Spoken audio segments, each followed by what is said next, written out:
Je suis Nathalie Frossard, créatrice des soins Phytoki, et je souhaite partager dans ces vidéos un petit florilège de ce que je peux recevoir en soins. Alors en soins, je peux recevoir des messages, mais il y a aussi des thématiques qui reviennent, et c'est ça que j'aimerais partager avec vous. Et aujourd'hui, j'aimerais partager deux thématiques. Donc la première, savoir est-ce qu'il faut travailler, quand on parle d'un travail personnel, ou dépasser ou s'initier seul ou en groupe. Donc ça, c'est vraiment une thématique intéressante.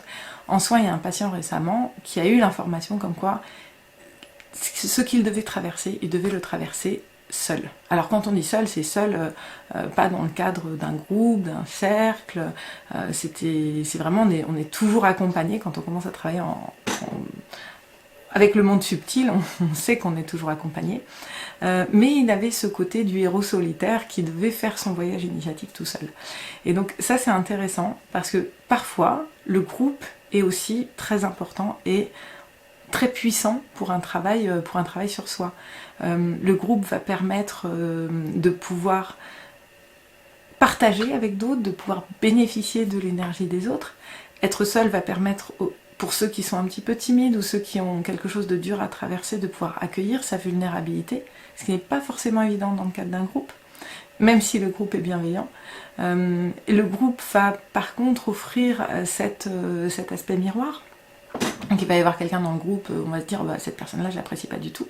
Et en fait ça va être un miroir de ce qu'on a travaillé, ou ça va nous renvoyer à des émotions, à des mémoires, des choses comme ça qu'on a besoin peut-être d'évacuer ce jour-là.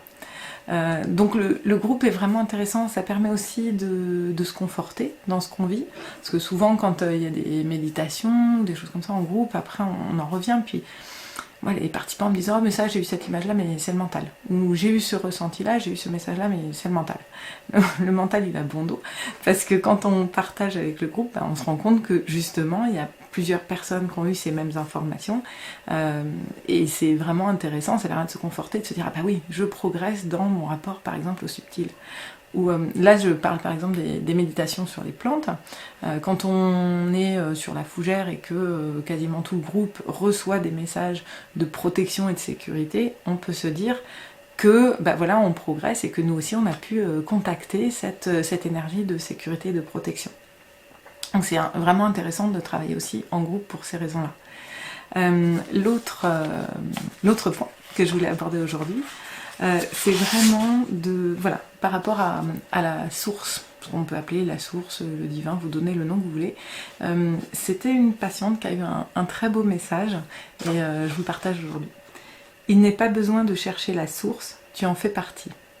Il est besoin de chercher comment ne pas l'oublier, comment la manifester, et comment se pardonner quand on s'en coupe pour mieux la retrouver. En fait, c'était intéressant parce que dans le début du soin, c'était toujours bon, bah, tu en recherches, tu es en quête. Et puis là, elle dit bah, finalement, pas besoin de chercher, elle est en toi. Elle est en toi, cette source. Ce qui va te permettre de réaliser tes projets, d'avancer sur ton chemin de vie, de trouver du sens à ce que tu fais. En fait, c'est en toi. Donc, quand on le ressent pas, c'est qu'on s'en coupe, tout simplement. Et c'était intéressant parce que lors d'un autre soin, il y a quelqu'un qui a eu comme message que sur son chemin, bah, il allait traverser parfois de la boue, parfois des marécages, mais que malgré tout, bah, ce qui était intéressant, c'était de se connecter à plus grand que soi, que sous cette boue, sous ces marécages, il y avait l'énergie, la force qui le poussait à aller plus loin, à avancer et à progresser sur ce chemin et sur ses missions. Bon, on peut faire des parallèles parce que c'est vrai que il y a beaucoup d'entre nous en ce moment qui traversons des marécages, des moments un peu voilà, où ça chahute, on va dire. Et ça c'est tout à fait normal en ce moment, c'est une énergie que tout le monde ressent, donc voilà, ne pensez pas que vous êtes visé, donc c'est tout le monde.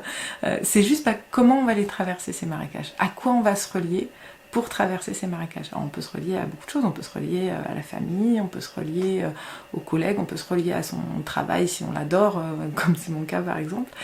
J'ai la chance de pouvoir me relier à beaucoup de choses, et surtout au monde subtil, au divin, à la source, on appelle ça comme on veut. Et donc c'est pour ça que là c'est une invitation à se dire, ben, en fait, on n'a même pas besoin d'aller chercher trop loin. Quand on traverse des périodes de chaos, ou même quand on veut juste se connecter pour avoir des informations, c'est jamais très très loin. On en fait partie, de cette source. Voilà, donc j'ai trouvé que ce message était très beau et c'est pour ça que je voulais le partager. Merci de m'avoir écouté. Si ça vous a plu, n'hésitez pas à mettre un petit j'aime parce que ça permet à ce que ce soit diffusé à d'autres personnes. Vous pouvez aussi commenter, me dire quel thème vous aimeriez que j'aborde prochainement. Et une petite annonce, mais j'y reviendrai, le 17, 18, 19 mai, j'organise un sommet en ligne qui s'appelle L'amour des plantes. Vous aurez des interviews, des exercices pratiques, des méditations, un petit peu tout. Et donc vous pouvez vous inscrire, c'est gratuit, et vous aurez plein d'outils et de pistes pour justement être en relation avec ce monde subtil. Merci.